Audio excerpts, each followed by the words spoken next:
RCB ತಂಡವನ್ನ ಸೇರಿದ Zimbabwe ಘಾತಕ ವೇಗಿ. ಹೌದು, ಆರ್ಸಿಬಿ ತಂಡದ ವೇಗಿ ಲುಂಗಿ ಎನ್ ಗಿಡಿ ಐಪಿಎಲ್ ಲೀಗ್ ಪಂದ್ಯಗಳ ಬಳಿಕ ರಾಷ್ಟ್ರೀಯ ತಂಡದ ಕರ್ತವ್ಯ ನಿಮಿತ್ತ ಪ್ಲೇ ಆಫ್ಸ್ ಪಂದ್ಯಗಳಿಗೆ ಅಲಭ್ಯರಾಗಲಿದ್ದಾರೆ.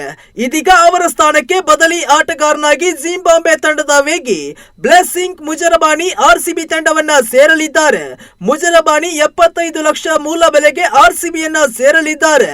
ಆದರೆ ಅವರು ಮೇ 25ರ ನಂತರವಷ್ಟೇ ಆಯ್ಕೆಗೆ ಅರ್ಹರಾಗಿದ್ದಾರೆ ಎಂದು ಐಪಿಎಲ್ ಆಡಳಿತ ಮಂಡಳಿ ತಿಳಿಸಿದೆ.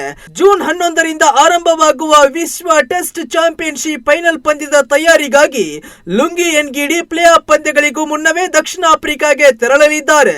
ಹಾಲಿ ಆವೃತ್ತಿಯ ಐಪಿಎಲ್ ನಲ್ಲಿ ಲುಂಗಿ ಎನ್ ಗಿಡಿ ಆರ್ಸಿಬಿ ಪರ ಒಂದು ಪಂದ್ಯವನ್ನ ಆಡಿದ್ರು. ಈ ಪಂದ್ಯದಲ್ಲಿ 3 ವಿಕೆಟ್ ಕಿತ್ತಿದ್ರು.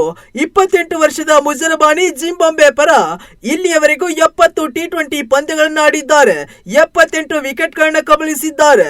ಜಿಂಬಾಬ್ವೆ ಪರ 12 ಟೆಸ್ಟ್ ಮತ್ತು 55 ಏಕದಿನ ಪಂದ್ಯಗಳನ್ನಾಡಿದ್ದಾರೆ. ಐಪಿಎಲ್ ಆಡುವ ಅವಕಾಶ ಸಿಕ್ಕ ಸಂತಸವನ್ನ ವ್ಯಕ್ತಪಡಿಸಿರುವ ಮುಜರಬಾನಿ, ಐಪಿಎಲ್ ನಲ್ಲಿ ಆಡುವುದು ನನ್ನ ಕನಸಾಗಿತ್ತು, ಈಗ ನನಸಾಗಿದೆ. ಪ್ರತಿಯೊಬ್ಬ ಕ್ರಿಕೆಟಿಗನು ಐಪಿಎಲ್ ಆಡಲು ಬಯಸುತ್ತಾರೆ, ಏಕೆಂದರೆ ಇದು ವಿಶ್ವದ ಅತ್ಯುತ್ತಮ ಲೀಗ್ಗಳಲ್ಲಿ ಒಂದಾಗಿದೆ. ನನ್ನನ್ನು ಆಯ್ಕೆ ಮಾಡಿರುವ ಆರ್ಸಿಬಿ ತಂಡಕ್ಕೆ ಧನ್ಯವಾದ ತಿಳಿಸಿದ್ದಾರೆ ಮುಜರಬಾನಿ.